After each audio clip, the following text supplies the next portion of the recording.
Malaysia চাকুরি দেওয়ার নামে 5,70,000 টাকা হাতিয়ে নেওয়া শিরোনামে ফরিদপুরের ভাঙ্গায় বিভিন্ন পত্রিকায় ও ইলেকট্রনিক মিডিয়ায় প্রকাশিত সংবাদের প্রতিবাদ।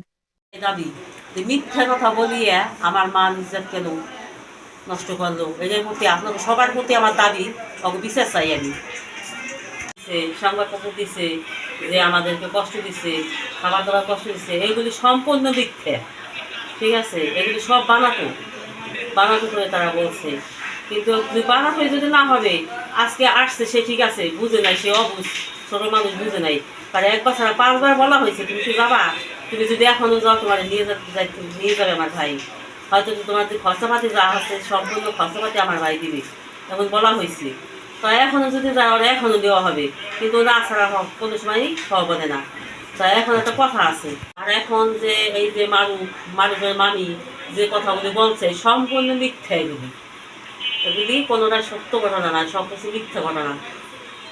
এখন মানুষ কথা বলতেছে বা বলছে, এগুলি সব মিথ্যে, কোনোটা সত্য না, সব মিথ্যা ঘটনা।